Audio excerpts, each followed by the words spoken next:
Hey Mark, how are you? Well, yourself? I'm really good. I know we've been chatting for a while now, just now, and it's really nice to see you and talk to you. Um, Likewise. so so how's it going? How are you in New York? We're doing okay. Different areas are experiencing different levels of difficulty, but I think overall the trends are getting better, and it's still a lot of people sick, a lot of people having a tough time, and we're just all hoping for the best. Hopefully, Mm, everyone's doing their part and staying in, and just hoping. That's the best you could ask for. that's right. Yeah, and I know you and I talked about it. Could uh, there's some people are going through it a lot more tougher than than some of us. So what's been challenging in terms from I guess the from the teaching perspective, right, in your day-to-day work. Yeah, so we kind of got hit pretty hard. We had a my department had a virtual meeting last week, and we looked at the minutes from the last meeting, which was from the end of February. You look at the Mm, minutes, and there was almost no discussion of any sort of issue with the coronavirus or anything. There was just some comments of yeah they're going to wipe down the keyboards in the classrooms every once in a while, and that was about it. mm, Who knew a few weeks later we go from thinking everything was fine to the governor ordering all of the public institutions in the state to be fully online for the rest of the spring semester, going to the mid end of May.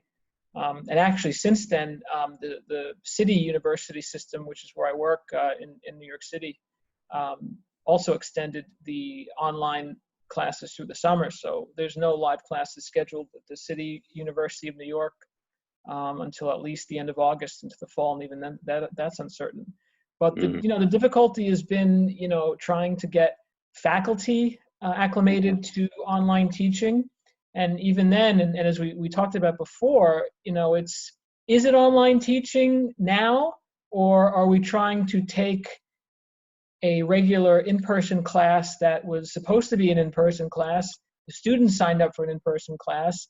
The faculty were given an in-person class assignment. So was the right thing to do, or is the right thing to do to fully transform it into an asynchronous typical online class, or that best practice type of online class, or try to adapt something into something closer to a synchronous setting to mimic as much as you can of being live in the classroom. So that mm, was one challenge.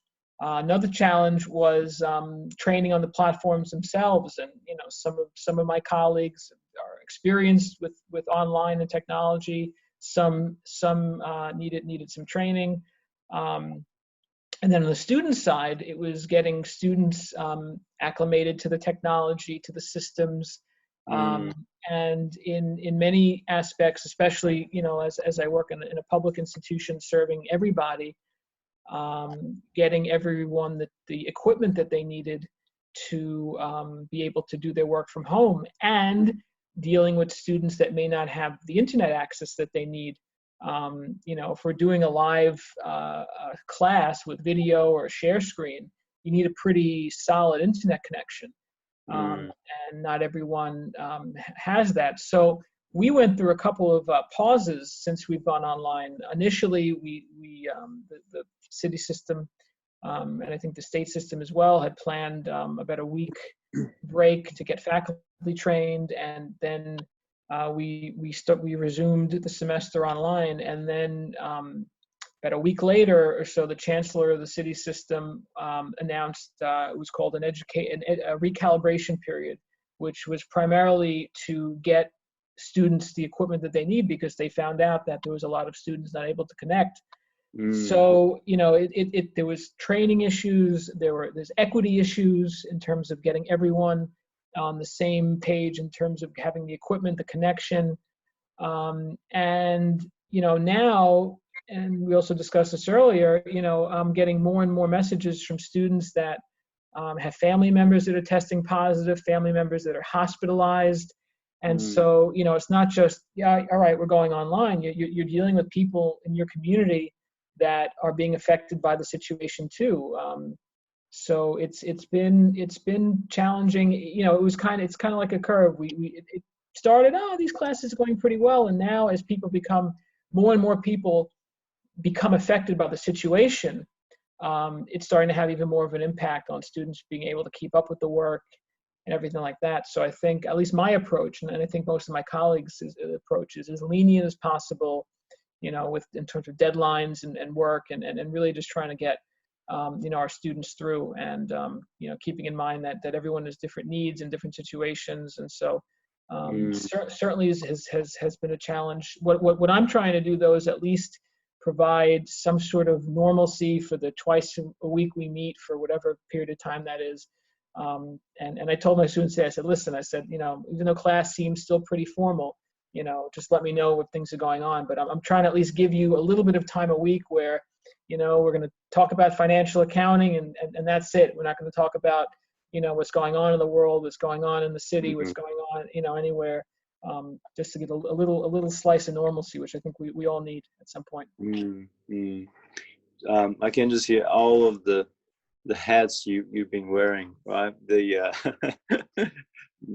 teaching hat, the mentoring hat, supporting mental health, counseling students, and that's a big part of it, and being the technologist as well, in a very short period of time, and trying to get ready and trying to do all of these things. So Mark, despite all of these challenges, or what's been working well? So what's working is the platforms and technology have been functioning well. The conferencing software to share video, audio, screen, and annotate, and I start a class, and we just talk about some logistical things, and I split my screen. I'll have Excel on one side to type out some notes, which students have available later, and on the other side, I'll put whatever problem we're working on, document, a financial statement, an annual report, something to look at. So I'm able to get the job done. That's been working well. And actually attendance has been pretty good. Good amount of students have been showing up. And so, yeah, so the logistical stuff has been working well. Nice. So if we could have a magic wand, right, what would be your wish? Well, my wish would be that, students would be, students and everyone would be free of whatever, restrictions they had. I mean, first of all, free of themselves or any family members or anyone they're living with affected by the virus. Obviously, that's number one, is to have everyone to have, their health. And then to also have everyone be able to have, for their education, a quiet place, with a good laptop or desktop, internet connection, and the ability to sit and concentrate for 2 hours. My institution made a big outreach to ensure that students had equipment. They ordered 1,000 Chromebooks and tablets, and to try and roll those out to students in need. I just heard from a student today that got his Chromebook and is catching up, for what was missed. And so, but yeah, it's really just to give everyone, the health and the ideal conditions to be able to learn at home. I think, and I've been reading, there's a lot that's been written about this, and you read that, college and higher education is often the outlet for a lot of students that, depending on living conditions, are able to go in person to a campus and have access to the technology and have access to people outside the community, and it's kind of an escape for a lot of people. And so now being home is a different experience for everybody. In terms of how much space do you have, how much access to technology do you have, to internet connection. So I just you just hope that everyone has equal access to everything. That's right. I think I'm just looking forward to the post-virus period. What do you think is going to be the future? Is what we're doing now the future, or are we kind of reinventing what we thought about as the future? Well, it's interesting because you know at least in the U.S. I've seen a lot more learning go online for a number of reasons. You have more than ever a larger population of what you would call a non-traditional learner, someone going back to school later in life, someone working full time, not able to go to classes during the day. So there's already been a movement towards online, not just courses, but online programs in general. And so now that everyone's being forced online, I think some faculty are going to say, hey, this is pretty nice. And some students are going to say, hey, this is pretty good. And I think it's just going to kind of push us more in that direction. As now we're realizing that, many limitations, especially at public institutions, is space. We'd want to double our capacity if we could, but, there's no land anymore on the campus for new buildings, and there's often not funding for it. So being able to run online programs gives you the ability to add programs, add courses, and without needing physical infrastructure. So yeah, I think this will move us more into having additional online, not just courses, but also have online programs, especially at campuses where we may not have had as many. I work at a 2-year public institution, so with more limited online offerings in terms of courses and programs. Now this opens us up to, hey, maybe we can not just serve our local community, but we can actually serve, the country, if not beyond that, to offer programs that might be useful. In fact, now that we're fully online for the summer, our marketing is saying, hey, anywhere in the U.S., get some credits. They'll be pretty much transferable to wherever you're going to school. We're very affordable. So, and I think the same is going to go for meetings and conferences and everyone, so many, whether they're scholarly conferences or educational conferences or meetings. Being an accountant, I'm very involved in my state society of certified public accountants. I've had probably almost a dozen Zoom meetings or committee meetings in the past month, and they've all been pretty effective. So I think it's really going to change how we look at, what we're doing now, this type of discussion. So yeah, I think it's gonna push a lot of institutions also to want to save money and not send as many people around the world to attend events when they could be done remotely. Yeah, it's given us an opportunity to rethink, right? I think that's kind of the positive thing that's coming out of it. Yeah, and just on that note about positivity, do you have an encouraging message for the rest of the community, Mark? Yeah, I think the message is, this has an end. We don't know when, and for each individual community, city, state, country, but it will end.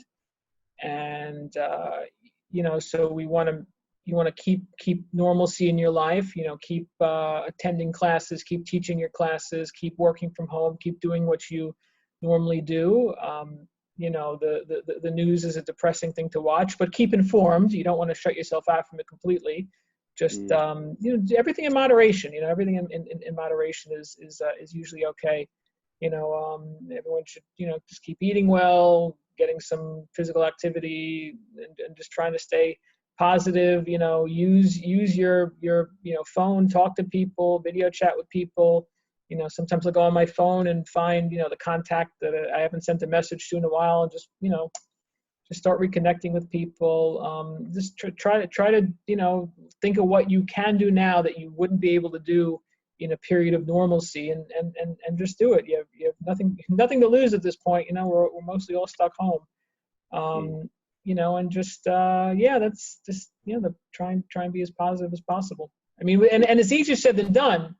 You can say, yeah, be positive. Yeah, well, don't be sad. But it affects us all. I think it's okay to admit that. I think it's okay to admit that we all have periods of the day where this is affecting our mental health, periods of panic, periods of anxiety. and that's normal. That's okay, and there's no reason to be Mm. ashamed of it. And and it's not a bad thing to talk to anyone at home or friends or family or partners or loved ones about it, and just Mm. be open about it and don't internalize it. Mm. Thank you for that, Mark. Just before we wrap up, I think you've got a piece of New Zealand that wants to say hi to the rest of us. And Yeah, so I got this in Rotorua, yep, and a little bit of Maori culture yeah. that And what do you say, Kia ora? Is that right? kia ora, yeah. Yeah, Um, so my wife and I we're not souvenir people. We almost rarely buy souvenirs, but I really enjoyed visiting New Zealand, especially being able to enjoy some Maori culture. So we had to get a little something and yeah. to display. So yeah, we're really not ones to buy souvenirs, but when something really touches us, we'll get something. So Mm. one of our favorite destinations was New Zealand. So Mm. really We hoping to hope make you. it back.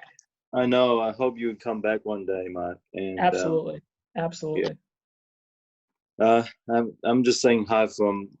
This is behind me is the Coronet Peak in Queenstown. It's a ski field in summer. Mm. So, kia ora from the southern part of New Zealand. Yeah, which we didn't get to. We were in New Zealand in what would be in New Zealand's winter last July. So we stayed on the North Island and enjoyed the North Island, but definitely need to get to the South Island next time. That's a good reason to come back, right? So there you go. Yeah, you have to when you travel, you have to leave things off to give you the opportunity to be able to rationalize going back. That's an important thing. True. Well, Mark, it's been really nice talking to you. Thank you so much. Yeah, you got it. Anytime. Good And keep speaking to well. you. Keep well. Likewise.